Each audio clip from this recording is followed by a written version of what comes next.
Hey guys, welcome to Garage Football. Here's our post-match reaction to the Bournemouth-Arsenal game. It finished Bournemouth 1, Arsenal 2, in a very good game by two attacking teams. Well, Ryan, it was a really good game of football. What do you reckon? Yeah, definitely. Certainly a tense game. First half, got to give it to Bournemouth, really, especially the first 10 minutes. They're a bit unlucky. They had a disallowed goal after 7 minutes. As an Arsenal fan, I was happy about that. But looking back at it, it was a bit of a tough decision. It was unlucky, wasn't it? Yeah. I think Bournemouth would have deserved that goal if it was allowed to have stood. I mean, they were pressing from the front, weren't they, with their high energy, like Eddie Howe likes his teams to play.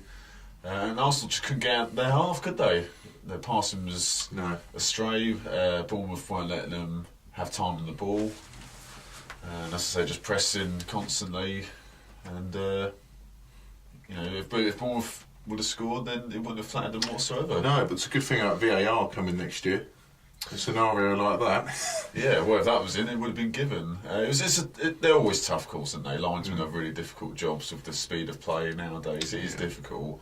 But yes, that would have stood if VAR was in. But I think what made it a bit hard for the linesman was he was actually slightly ahead of play. Exactly, so it made it even harder for him to... Sometimes when offside decisions are given incorrectly, linesmen are sometimes behind the play because of how quick the football is and the players are nowadays. But now linesman was slightly ahead of the line, so Mustafi was just playing David Brooks on, who didn't finish well, but unfortunately it was disallowed from Bournemouth's point of view. But straight away from there, Arsenal hit the post, didn't they, from Torreira? Yeah, well, Arsenal started to find their rhythm after that, and Torreira was probably one of the best players for Arsenal all game. And a little bit unlucky, some good shots. Rebound shot from Iwobi as well. That just went over, There were some comical moments as well, wasn't there, from Arsenal's passing. Aubameyang at one point running. The ball didn't go to him, but he was still running. It was like he was waiting for a bus. Or taxi. And then there was a point where, Xhaka, wasn't it? He was just pretty much passed it to the corner flag. I think that summed up how poor Arsenal's passing was in the first 20 minutes and how well Bournemouth were playing in that period. We're not giving them time on the ball, we're not letting them play their own game. I think it just sort of sums up Arsenal really in general for the first half this season consistently. Yeah. They're boring in the first half. Don't come out of the box though whatsoever, and that was another example of it today. Bournemouth were the exact opposite. But like in any game, when you're on top, you have to score, and that's one criticism you could lay at Bournemouth, is they weren't clinical in that first half when they probably should have been. Yeah. Could say about the offside goal, but apart from that, Leno had some good saves. Absolutely, from a free kick as well. But when you're on top, you've got to score, haven't you? And against the run of play, you've got to say on the half-hour mark, in comical fashion, Arsenal took the lead, didn't they? Yeah. Well, Lerma certainly got a shot on target. Unfortunately, at the wrong end. I mean, did he mean to do that? I think if you was to assess the situation, what's the science behind that? I think it was just like a quick reaction. Yeah, I think he actually did. He actually played well up to that point, Lerma. He's breaking up play, getting some good interceptions and blocks, starting off Bournemouth's attacking moves. So he had a good game up to that point. And his actual position for that goal, or for the own goal, was actually pretty decent. Kolasinac crossed the ball in, to a Bournemouth player in Lerma, and he was right there. You've got to be there on the edge of the box, haven't you, as a deep line midfielder, which he is. And you're taught at an early age not to let the ball bounce, and he didn't let it bounce. But if you're leaning back, doesn't matter whether you're shooting or crossing the ball, you don't know what's going to happen if you lean backwards. Unfortunately, he leant backwards and he caught it flush on his foot. And he went past Begovic, he had no chance, didn't he? So it was unlucky, but could he have maybe taken the touch? Did he get a shout from his teammates? Clearly not. He could have easily taken the touch because no one was around him and cleared it up. But, that's been hypercritical, isn't it? I certainly won't complain. Nearly punched the telly in excitement. But I think after that, though, Arsenal started to get a bit complacent in the first half. 1-0 up. Yeah, well, I think Bournemouth's goal in stoppage time summed up their complacency. Oh, absolutely. It was an example of how poor Arsenal were last year. with counter-attacks, no control. Especially away from home. Oh, exactly. You can't sort of fault Leno for not saving that shot because it was a fantastic finish. That could have been avoided much earlier than that. But where was Bellerin as well, though? I know he sort of jogged back, didn't he? He wasn't sprinting in a line, and when he did get back, it was just far too late.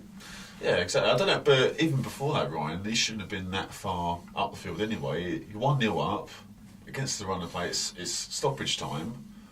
Another 30 seconds, whatever to kill. Stick it in the corner or play it in the channels, and then get back in your position.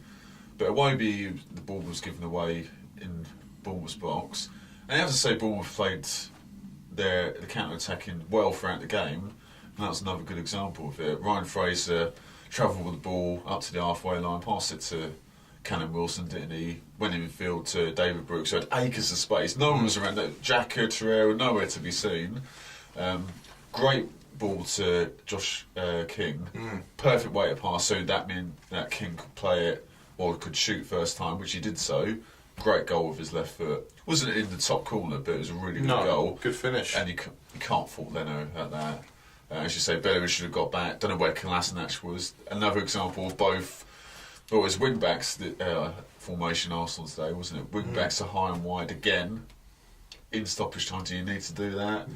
But I don't know where the midfield was either. So a goal that could have been avoided. But it was really good play by Bournemouth, and the least they deserved, you have to say. Exactly, and Bournemouth, I was really impressed with them throughout the first half and the game in general. But then going back to Arsenal with their poor sort of run in the first half throughout the season, surely Unai Emery, with his sort of tactics, if you like, his style of analysis, play, obviously looking at video footage, conferences, that's going to be the first thing he's going to address. You know?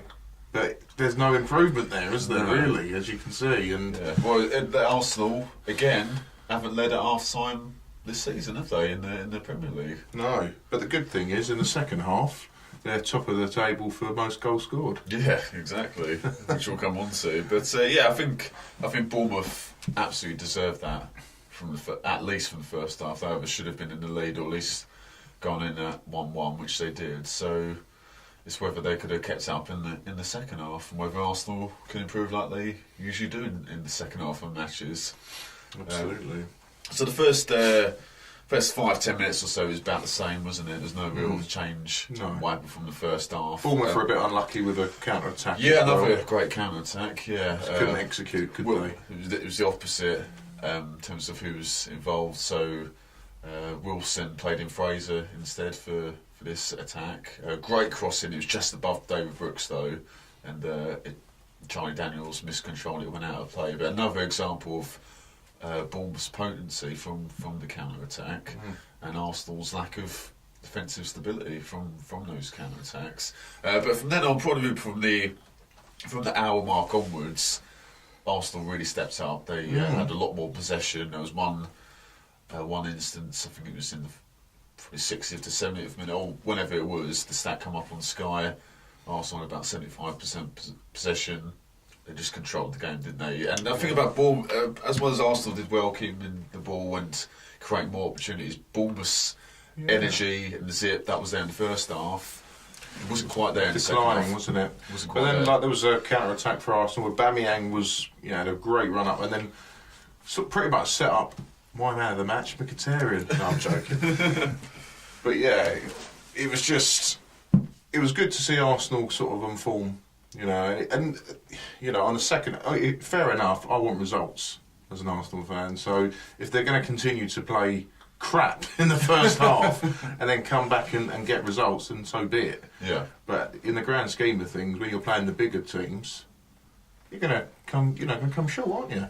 It's just, you need to literally, they've got to work on that, I think, for the Tottenhams next week and go, to attack from there, really. Yeah, absolutely. So about 65, 66 minutes when Arsenal did take the lead, this time for a goal through their own efforts rather than relying on Bournemouth players. So who was it? So it was Iwobi, he played it to Kolasinac, didn't he? He passed it across the 6-yard line to Aubameyang, who again scored another tap-in. That's his 10th in the Premier League this season. But Arsenal, that was a good move by Arsenal. However, Bournemouth, for one of the rare times in the match, they really switched off, I think. They were slow to react from the free kick.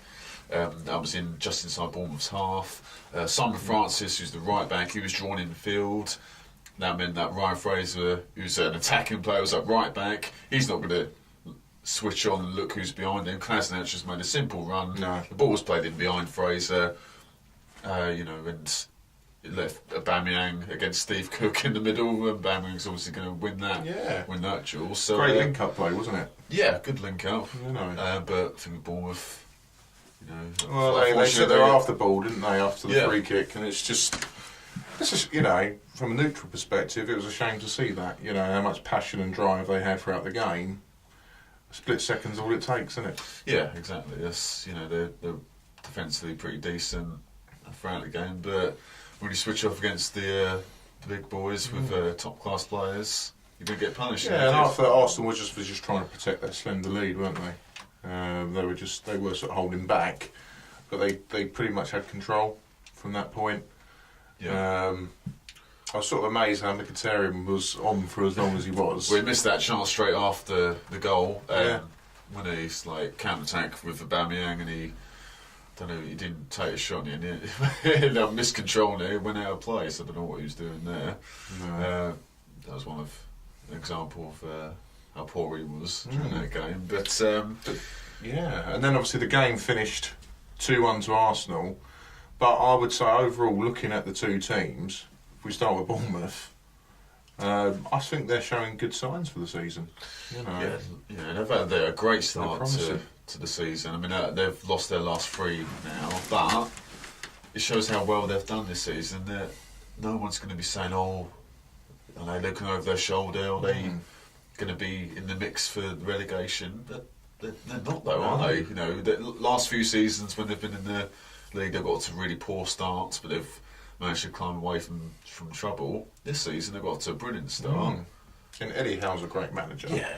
And he's actually the longest serving manager in the Premier League now. Yeah. Which are amazing. So, they're going to be absolutely fine. They'll have another good season, I think. So, full marks to them. And they gave Arsenal a real good game today. I should have said they were my surprising team. We did our season preview. But no, they'll be absolutely fine. Have another good season. They've got good strength in depth now, which you wouldn't associate with a team like Bournemouth. But they've got good options from the bench. As they showed today, they brought Lewis Cook and Stanislas, who are good players. Jermaine Defoe's on the bench as well for them regularly. So they're not bad players to bring on. So good rotation. Yeah, as I said, they lost the last 3, but they could easily win their next 2 or 3 in a row. That's the sort of team Bournemouth are. So. And I love the way they play. Fans can't complain, can they? Nah, absolutely. I love the way they play with the high energy, pressing, and their full front attacking football that Eddie Howe likes. So I think I wouldn't surprise with Bournemouth for a lot of people's second favourite teams. Definitely. And I think with Arsenal, I think it's evident that Unai Emery's made a difference. Absolutely. How can anyone say he hasn't? That's like 17 games in all comps, unbeaten. Absolutely, yeah. Fantastic record. I think people might be getting too much hung up on the slow start the first half. So, I mean, ideally, you'd want to play well for the 90 minutes every game. Of course you would. But if you're going to really step it up in one half of matches, second half, where you don't win points at half time, you win them at full time, didn't you? Like I said, they have to work on that, because when they play the big boys, if you like, in the Europa Leagues and things like that, and Tottenham next week, they could fall short, couldn't they, if they don't work on that. But on the whole, all I care about is a result, And if you play sloppy, but then you manage to get the points and you've got a chance of winning trophies, I don't care if they do cartwheels in the first half, mate. What about star jumps? It's debatable. But like, if Arsenal played that way last season, or had a similar way the game was heading, they would have lost that game. Absolutely. Or maybe drawn. But to win, it's another good performance away from home, unlike last season when they were terrible, weren't they? So, good signs going forward for Arsenal. Bournemouth, again, I think there were positive signs for them. unlucky own goal to concede, lapse of concentration for Arsenal's second goal, but apart from that, they played a good game, I thought. Aspiring season for both clubs, I'd say. Yeah, onwards and upwards for both. Indeed. Brilliant. That was fun. Fun game. But thanks again for watching, people. You know what to do. Please subscribe and follow us on Twitter. We're at garage_football. Thank you. See ya.